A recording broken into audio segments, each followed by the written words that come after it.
महाविकास आघाडीचे उमेदवार चंद्रकांत खैरे यांनी शहर जिल्हा काँग्रेस कमिटीचे अध्यक्ष शेख युसूफ यांच्या निवासस्थानी सदिच्छा भेट दिली।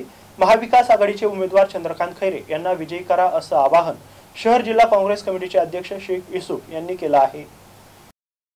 लोकसभा 2024 ची जोरदार तयारी महाविकास आघाडीच्या वतीने करण्यात येत आहे। महाविकास आघाडीतील घटक पक्ष शिवसेना, उद्धव बाळासाहेब ठाकरे गट, शरदचंद्र पवार राष्ट्रवादी गट आणि भारतीय राष्ट्रीय काँग्रेस मिळून यंदाची लोकसभा लढवणार आहेत। महाविकास आघाडीचे अधिकृत उमेदवार चंद्रकांत खैरे यांनी शहर काँग्रेस अध्यक्ष शेख युसूफ यांच्या निवासस्थानी जाऊन भेट दिली आहे। या प्रसंगी काँग्रेस पक्षाचे शहर अध्यक्ष शेख युसूफ यांनी आपले विचार व्यक्त करताना म्हणाले की येणाऱ्या काळामध्ये भाजपा किंवा शिंदे सेना निवडून आले तर शहराचा गंगा जमुना तहजीब आणि शहराचा सलोखा बिघडवण्याचे काम करतील। यासाठी सर्व समाजाला सोबत घेऊन चालणारे चंद्रकांत खैरे यांना आणि राहुल गांधी यांना देशाचे पंतप्रधान करण्यासाठी चंद्रकांत खैरे यांना लोकसभेत पाठवण्याचे आवाहन त्यांनी केलं आहे। महाविकास आघाडीचे उमेदवार चंद्रकांत खैरे यांनी शहराच्या विकासासाठी नेहमी मी कटिबद्ध राहील आणि येणाऱ्या काळात सर्व धर्माच्या लोकांना सोबत घेऊन शहराचा विकास करेल असं मत व्यक्त केलं। यावेळी काँग्रेस पक्षाचे सर्व पदाधिकारी आणि कार्यकर्ते उपस्थित होते।